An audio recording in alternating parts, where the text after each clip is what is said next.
Olá, pessoal. Sejam bem-vindos ao quinto episódio do Pode Advogar. O podcast Sergipano vai falar sobre advocacia e muito mais. Eu sou Renata Aragão. E eu sou Clarice Ribeiro, mãe, advogada, sócia gestora da área civil do escritório Eduardo Ribeiro Advocacia e idealizadora da Advogada Oficial, uma oficina de advocacia. E hoje o nosso convidado é muito especial, né, Clarice? É sim, hoje é um episódio muito especial para mim. Quem me conhece sabe, né, que nós estamos comemorando duas datas muito importantes na minha vida: Dia dos Pais e o Dia do Advogado. E essas duas datas em mim têm uma única representação, que é o meu pai, Dr. Eduardo Ribeiro, que hoje está aqui, que sempre foi meu pai, meu advogado, meu amigo, né, que sempre foi minha inspiração, um advogado inteligentíssimo, talentosíssimo, um pai espetacular e que, além de me inspirar na advocacia, me deu forças e coragem para seguir seus passos. Então, hoje, eu estou abrindo meu microfone e o meu coração para receber aqui o meu advogado favorito, que também é o meu pai, o doutor Eduardo Ribeiro. E vamos começar apresentando um pouquinho de quem é Eduardo Ribeiro. Ele é advogado militante desde março de 1979 e é sócio do escritório Eduardo Ribeiro Advocacia, estabelecido em Aracaju e Brasília. Foi professor de Direito Comercial e Direito Eleitoral da UNIT, da Universidade Tiradentes, professor de Direito Público da UFS e professor aprovado em concurso público de provas e títulos promovido pela Universidade Federal de Sergipe, para a cadeira de Direito Civil. Ele também foi professor da Escola Superior de Magistratura do Estado de Sergipe, Direito Comercial e Societário, chefe da assessoria jurídica regional do Banco do Brasil no Estado de Sergipe, consultor jurídico adjunto do Banco do Brasil em Brasília, diretor jurídico-geral do Banco Brasil, palestrante em eventos do Estado de Sergipe, Bahia, Rio de Janeiro, São Paulo e Distrito Federal, em temas como recursos para os tribunais superiores, especial e extraordinário, direito tributário, planejamento tributário, direito econômico, direito bancário e direito eleitoral. Um baita currículo, né, Clarice? Nós somos, Renata. Aqui, Eu estou dizendo, um advogado talentosíssimo e tenho certeza que essa não é uma opinião só minha como advogada, mas de boa parte da advocacia sergipana. Então, começando, me conte, doutor Eduardo Ribeiro, meu querido pai, como é para você, como você está se sentindo sendo duplamente homenageado hoje, como pai e como advogado? Bom, primeiro, boa tarde para vocês duas. É uma alegria estar aqui participando com vocês dessa conversa. Ser homenageado como pai é uma coisa que você faz todos os dias. Então, para mim, não é muita novidade, porque você é uma filha maravilhosa e que me homenageia todos os dias da sua vida, sempre que pode. Ser homenageado como advogado é uma coisa que me faz muito bem. E me faz melhor ainda, porque essa homenagem é capitaneada por você, que é advogada, uma advogada da qual eu me orgulho.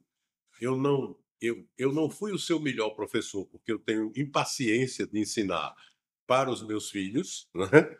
Mas eu lhe dei bons professores. Então eu deixei você sempre próximo de pessoas que puderam formar a sua estrutura como advogada.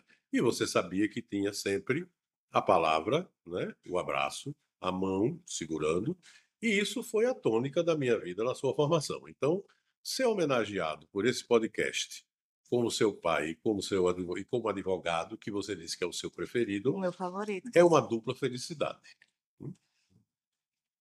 e para o senhor, como foi nascer esse desejo de ser advogado? O senhor sempre quis seguir nessa área? Não, a rigor não é. Veja, a gente demora a ter assim uma direção na vida. Quando a gente é jovem, a gente ainda não sabe o que quer ser, sabe várias coisas que pretende ser, mas não tem firmeza com relação a uma escolha única, né?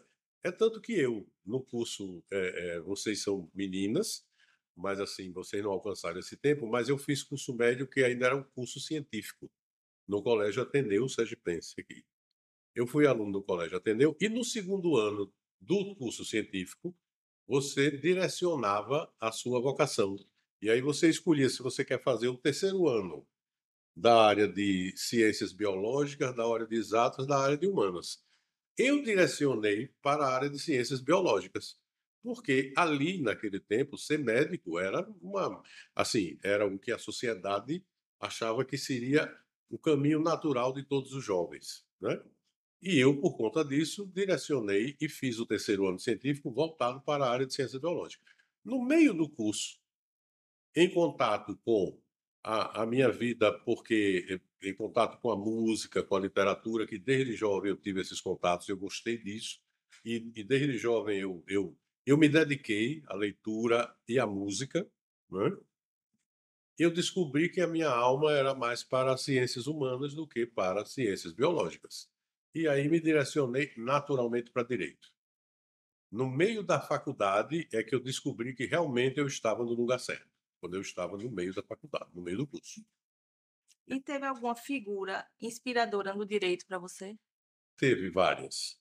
Teve várias. Assim, depois que eu passei a ter contato com os escritores, os professores da área jurídica, depois que eu passei a ter contato com a literatura jurídica, eu aprendi a admirar um homem que eu acho que não conheci pessoalmente, porque é uma celebridade real, que é um dos juristas, um dos maiores juristas do mundo, que é Pontes de Miranda, que é um jurista alagoano, que só para vocês terem ideia, só de direito privado, ele escreveu uma coleção com 60 livros, que é um tratado de direito privado, fora outras obras esparsas dele. Então eu cresci juridicamente estudando e olhando Pontes de Miranda. Veja, eu querendo olhar Pontes de Miranda como modelo, uma coisa que eu não alcançaria nunca, mas é uma coisa que me serviu de farol. Então, Pontes de Miranda foi a primeira grande influência da minha vida. Depois, eu já formado advogado em Brasília, trabalhei com um advogado que eu fiquei impressionado. Ele só estudava Pontes de Miranda. Então, todos os pareceres que ele dava, todas as petições que ele fazia, ele se baseava na doutrina de Pontes de Miranda. Para ele, não tinha mais ninguém a não ser Pontes de Miranda. E ele, pasmem, ele leu e sabia onde estavam todos os assuntos nos 60 volumes do Tratado de Direito Privado de Pontes de Miranda. Então, eu vi que realmente ele fez escola. Não é? No Brasil, é um jurista mundialmente conhecido. Mundialmente conhecido. Essa foi a minha primeira influência. E qual foi o seu maior desafio no início da sua carreira? No início da minha carreira, veja, eu comecei a advogar quando eu já era funcionário do Banco do Brasil. Então, eu era funcionário de carreira, concursado no Banco do Brasil, e eu comecei a advogar porque bancário trabalhava 6 horas, né? Sim. E eu tinha a outra parte do dia livre para advogar. E comecei a fazer. Eu gostava de fazer petições, eu gostava de escrever, peguei o jeito de escrever, achei que, né? Achei que escrever é uma libertação. Então, Escreve como ninguém. Tô pedindo licença aqui para fazer um adendo. Escreve como ninguém. O melhor escritor que eu já conheci. opa! Então, assim, eu comecei a advogar. E como naquele tempo a advocacia era muito diferente de hoje, eu comecei a advogar na minha cidade, Capela.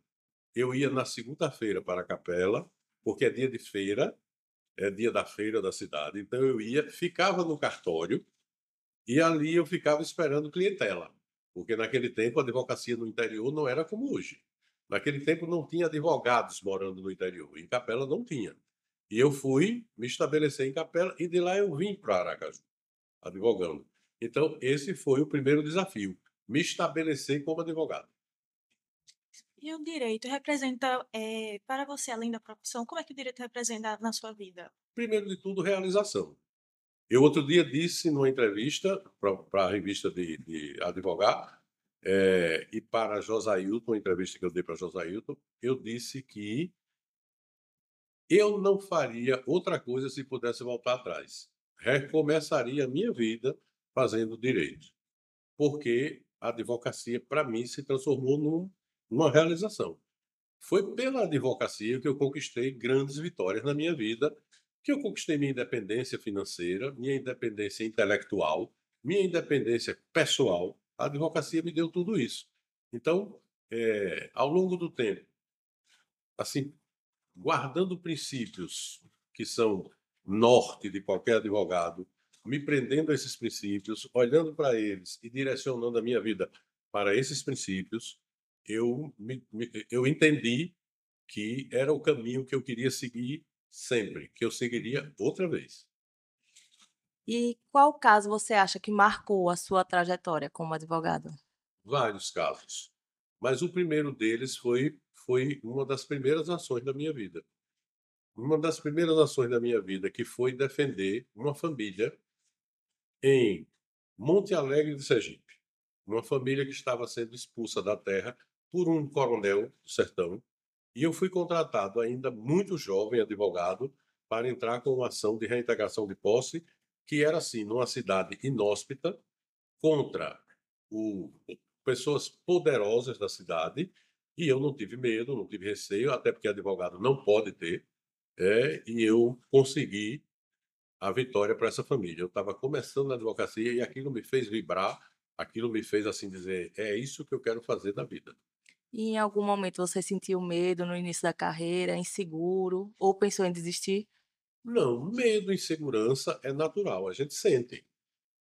Veja, no primeiro momento a gente tem uma certa insegurança sobre se está escolhendo o caminho certo para o cliente. A gente tem uma certa insegurança sobre se vai conseguir transmitir devidamente aquilo que você quer transmitir em defesa do seu cliente. Você tem certa insegurança sobre se você será vitorioso, se você terá sucesso. Isso é natural, mas acho que isso é da carreira de qualquer pessoa, em qualquer ramo de atividade. Quando você começa do zero, eu acho que você, qualquer um de nós, sente insegurança. Eu senti várias. E como foi acompanhar a escolha de Clarice para seguir na área que o senhor atua no direito? Como o senhor viu essa escolha dela lá no início? Deixei Clarice livre para ela escolher o que ela quisesse fazer. Porque eu dizia a ela e a Mariana que, assim, você deve fazer na vida aquilo que você faz com alegria. Você tem que descobrir algo que você faça todos os dias com alegria. É um jeito de você ser feliz com a sua escolha, né?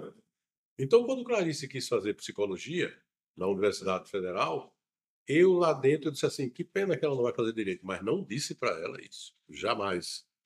E ela começou a fazer psicologia e depois, por uma questão digamos, do problema de greve da Universidade Federal, que naquele tempo tinha muita greve, ela resolveu, enquanto esperava a greve passar para ela continuar o curso de psicologia, ela resolveu tentar um vestibular para direito, para não ficar parada. Era uma jovem querendo tocar a vida para frente, fez vestibular para direito na Unito, passou e, para minha alegria, quando a Universidade Federal voltou, terminou a greve, ela chegou para mim e disse: Eu estou melhor fazendo direito do que psicologia.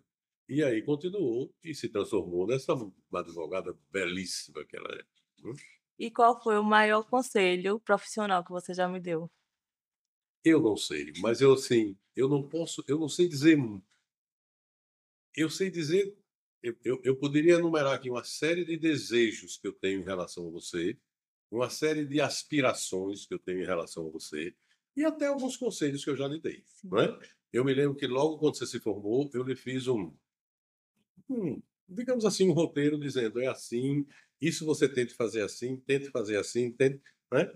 Aquilo era um roteirozinho só para o começo da estrada. Acompanhe as jurisprudências, Isso esteja aí, sempre atenta. isso. Era o começo da estrada.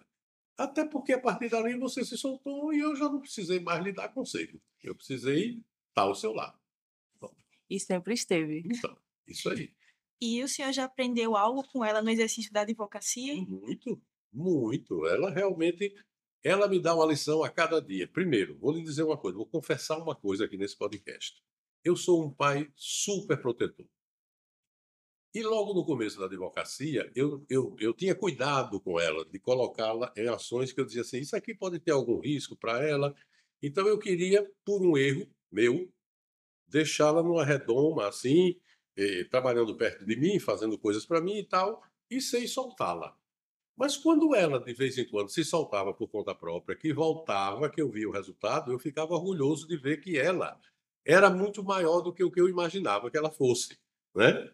E isso, ao longo do tempo, me deu muita alegria. Eu sou muito feliz quando eu olho para ela e vejo que ela é uma advogada muito, muito bem preparada, uma super advogada.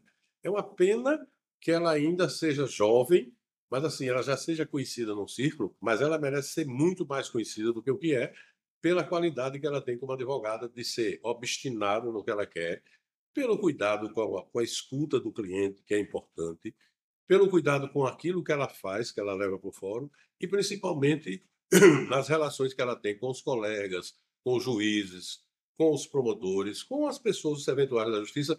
Ela é muito preocupada com isso, e isso é um norte assim, que em alguns momentos eu aprendi que ela faz muito mais do que eu nisso daí.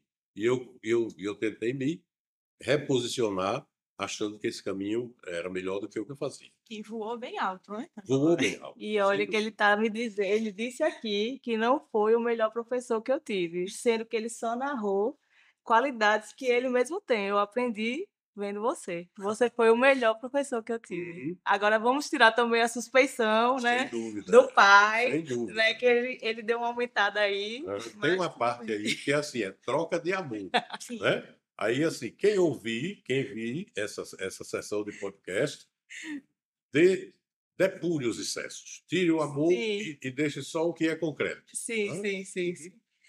E qual o momento mais emocionante da sua trajetória profissional? Não tem, tem vários. Tem vários. A trajetória de um advogado, eu vou dizer a você, eu já lhe disse isso em conversas normais. Eu até hoje ainda vibro demais quando eu faço uma sustentação oral no tribunal e vejo o relator do processo que já estava com o voto pronto e contra, ele retira de pauta para repensar, para reexaminar e tal. Isso, para um advogado, é uma grande vitória, porque você vai e você convence ali falando, olhando no olho dos julgadores, você convence de que aquilo que ele pensou que era, talvez não seja, e vale a pena reexaminar.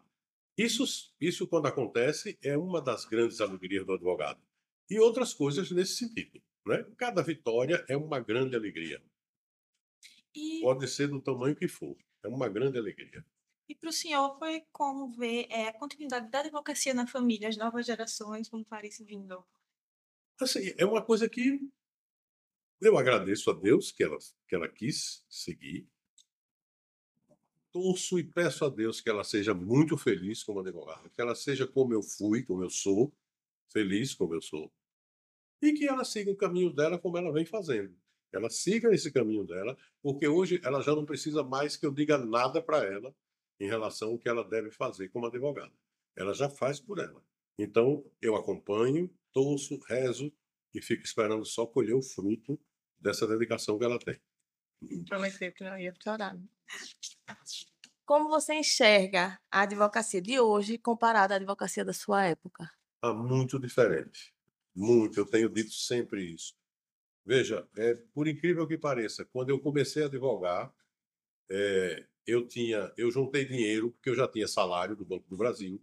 Então, eu juntei dinheiro e comprei uma máquina elétrica que era produzida pela IBM naquele tempo, que era assim: a gente saía da máquina de datilografia Hamilton para essa máquina elétrica da IBM, que era uma máquina que funcionava com as esferas. E era muito cara, era um investimento. Eu fiz um investimento nessa máquina porque essa máquina me permitia escrever sem fazer rascunho, que é uma coisa que eu sempre fiz na minha vida. Eu descobri que eu podia peticionar sem escrever rascunho para não perder muito tempo.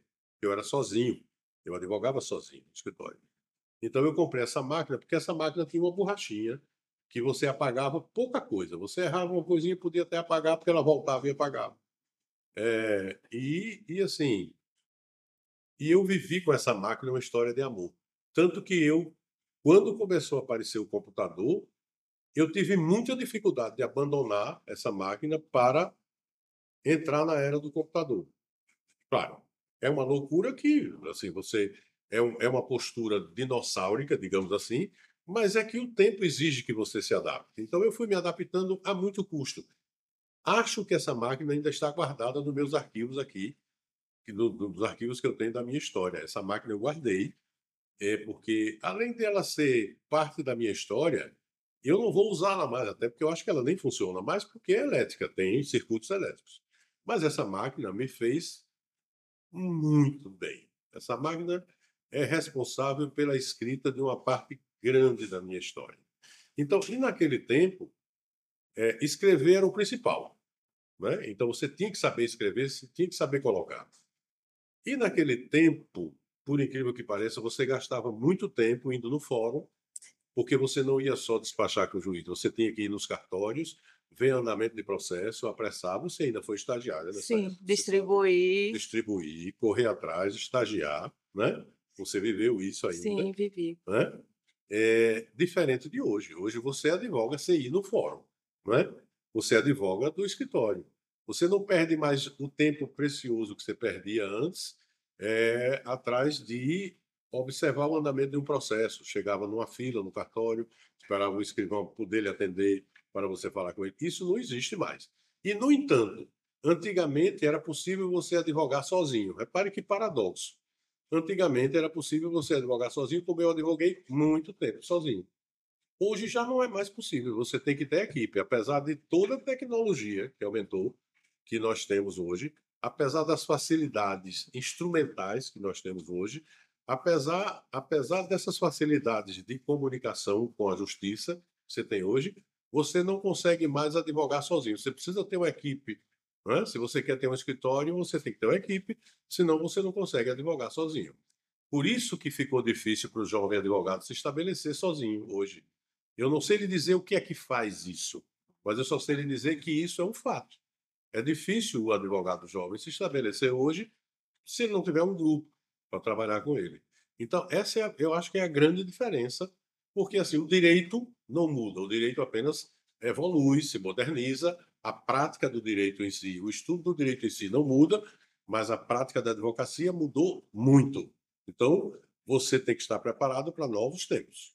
E qual o maior desafio que você enxerga nessa advocacia de hoje? Veja, quando a gente imagina que temos algumas faculdades, não é? Que temos um volume enorme de profissionais sendo lançados no mercado todos os anos, e que você começa a imaginar que isso vai estabelecer uma concorrência cansativa, difícil, uma concorrência predatória, principalmente para os jovens advogados. Mas, ao mesmo tempo, você verifica que a vida em sociedade se judicializou muito mais do que antes. Então, assim, existe um número gigantesco de advogados no mercado? Existe. Mas aí você tem que tirar desse contingente grande, você tem que tirar aqueles que não se dedicam à advocacia para valer como missão, então vão fazer outra coisa, vão fazer algo paralelo. Aí você tem que tirar desse contingente aqueles que se dedicam a fazer concurso público, para juiz, para promotor, N cargos, N funções da administração pública, e você filtra aqueles que querem se dedicar à advocacia como missão de vida. O contingente diminui e, ao mesmo tempo, você nota que o mundo jurídico em si, as questões judiciais, as questões que são levadas para a decisão da justiça, hoje elas têm um matiz muito variado. Então, a sociedade evoluiu de maneira tal que é bastante você ver hoje. Basta você dizer que hoje existe direito especificamente voltado para a área digital. Existem advogados especialistas na área digital, coisa que não se imaginaria há anos atrás. Isso é só um exemplo. Então, assim, cresce o contingente de pessoas dedicadas a isso? Cresce. Mas cresce o campo de trabalho que fica propício para aqueles que querem se dedicar efetivamente como profissionais da advocacia. Esse campo ainda é um campo que gera bons frutos. Eu tenho aqui no escritório advogados que são exemplo disso, nós sabemos. Sim. No escritório, temos advogados que chegaram aqui jovens, estagiários, que foram aproveitados, depois aproveitados que eu digo que na hora que terminaram o curso, mudaram de carreira, passaram a ser advogados aqui, associados, e fazem carreiras brilhantes, né? Aqui ou fora, porque alguns saem, vão cuidar da vida própria, vão montar o escritório próprio, e esse é um movimento natural da advocacia.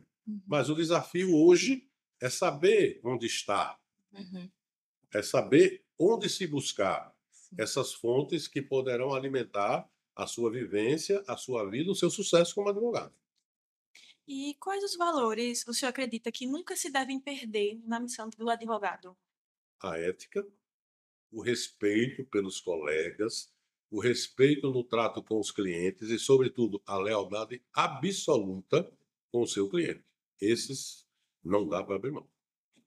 E qual conselho você deixaria hoje para os jovens advogados? Esse que eu acabei de dizer Esse. aí, que busquem o caminho, porque o caminho existe. É luta grande. Realmente a gente sabe que nada é fácil, mas também nada é fácil na vida, Sim. né? Mas o caminho existe, a saída existe. É uma pena que, assim, ela não esteja muito fácil, mas é possível descobrir. E agora, antes do intervalo, a gente vai dar uma paradinha para o intervalo, mas eu queria saber para você, Hum. o que significa para você ser o advogado favorito da sua própria filha? Oh, meu Deus, que pergunta, minha linda. Sem chorar. Significa uma realização, né? Ser o advogado favorito da minha filha é uma coisa assim. Já é bom ser um pai favorito, é um pai que você adora. Mas ser um profissional que você admira é uma realização que me deixa muito certo de que todo o caminho que eu devia trilhar, né? Esse é o meu caminho. Então, gente, eu vou pedir só um minutinho para um intervalo e já já a gente volta com o resto das perguntas que temos que fazer e também com algumas perguntas que foram feitas na caixinha do Instagram. Já já a gente volta.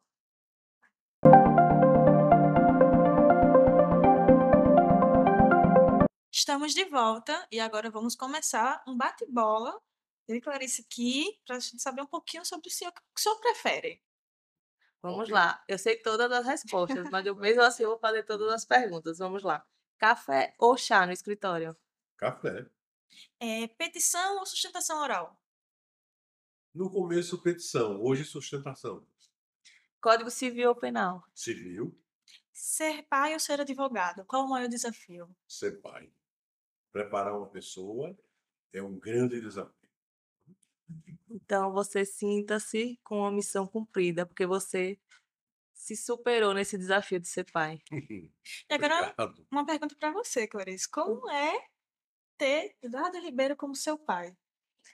Eita, que pergunta difícil. Ao mesmo tempo é muito fácil, porque meu pai, ele sempre foi, assim, muito presente na minha vida. Então, e assim, ele sempre foi o pai que estava ali comigo, que até minha tia brinca hoje em dia que sempre que olha meu pai, que olha a gente com a Natália, ela lembra do meu pai, a gente bebê e ele fazendo a comida da gente. Então, assim, ele pra gente sempre foi o melhor pai do mundo.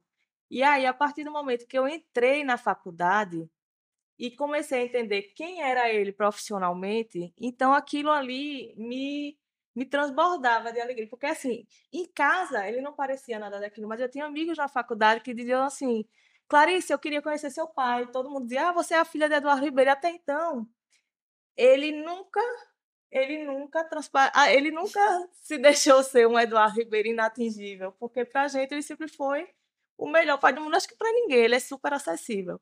E assim, ser filha dele, ao mesmo tempo que é uma bênção, uma felicidade para mim, ele abriu todas as portas para mim profissionalmente, foi o melhor professor que eu pude ter, mas ao mesmo tempo eu trago comigo uma responsabilidade muito grande, que é ser filha de Eduardo Ribeiro e seguir os passos dele, né, na advocacia.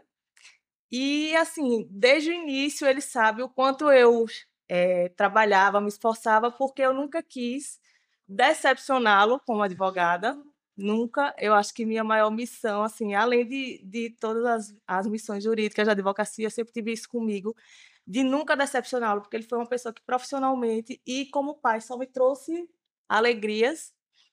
E então eu tinha muito isso, de trabalhar dobrado, de levar o nome dele sempre àqueles patamares que estiveram e manter essa trajetória bonita, porque o escritório da gente faz 45 anos hoje, e eu tenho muito orgulho de dizer que ele construiu uma carreira pautada na ética, na justiça, né, na dignidade. E, assim, é um prazer enorme ser filha dele, mas, ao mesmo tempo, eu tenho essa responsabilidade de manter o nome dele, a marca que ele criou, que eu tenho muito orgulho, nesse nível que ele conseguiu deixar. Mas fique tranquila que você está mantendo. Uhum. É difícil, Uhum. é Mas é difícil, possível, é você está possível. fazendo possível. Mas, assim, eu acho que o maior desafio é esse, que ele sinta sempre muito orgulho de mim, do mesmo jeito que eu sinto por ele. Muito bonita. Vamos. E para finalizar hoje, né, eu queria lhe agradecer eu queria agradecer por você ter estado aqui. Queria agradecer por você sempre ter feito tudo que você fez por mim na advocacia, por você ter dedicado a sua vida ao direito e ter aberto inúmeras portas para tanta gente, não só para mim, para tanta gente, pela história que você construiu na advocacia sergipana, por você ter sido sempre esse exemplo, né? E por ter vindo hoje aqui dividir sua tarde, né, com a gente, trazer as suas histórias, as suas memórias, que são tão importantes. Acho que muita gente queria conhecer Eduardo Ribeiro por trás do terno e da gravata. Ele assim numa tarde. Então, assim, obrigada por sempre ter sido o melhor pai, o melhor exemplo. E esse advogado que me enche de orgulho, não só a mim, mas a toda a advocacia sergipana. Muito obrigada pela sua presença aqui. Eu agradeço a você e a você. Agradeço a oportunidade de estar aqui, vivenciando esses momentos tão emocionantes. A gente não pode transformar isso aqui numa catarse de pai e filha, Não, mas está virando, né? mas eu tenho certeza Mas, assim, mas são momentos emocionantes, momentos de muita alegria, e eu estarei sempre pronto para o que vocês acharem que eu posso dizer aqui. Eu acho que quando você chega numa idade que você acumula experiência na vida, no que você faz, você tem o dever de transmitir. Me sinto muito orgulhoso de você ter absorvido isso, né, de mim. Eu vejo em você, eu adoro ver você, olhar para você e me ver no espelho como advogada. É bom que você saiba isso, que eu nunca lhe disse, mas lhe digo agora de público. E assim, fora isso, obrigado por você ser essa filha maravilhosa, por você ter me dado uma neta que eu adoro, né? Que é assim, que é um presente de vida. E obrigado pela oportunidade de estar aqui dizendo tudo isso. A E vocês. agora tem uma pessoinha que vai fazer uma homenagem especial. Olha quem está aqui. Tudo bem? Que coisa boa. Olhe para ali, ó. Nós estamos ali, ó, naquela câmara. Você está na televisão. Nós estamos na televisão. Que coisa boa. Diga boa tarde. Dê boa tarde para os telespectadores. Cadê? Não vai falar na televisão, não? Que bom que Então você fale para o veio. povo. O que você ia falar, bom. o povo ia dar o beijo à mamãe. Dê a vovô. É meu presente. Oh, obrigado. E agora fale para ele o que você Obrigado. quer falar. Quer não? Aham. Obrigado, viu? Adorei.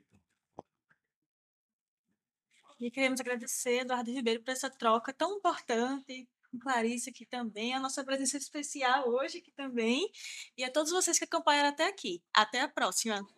Até a próxima, pessoal. Boa tarde.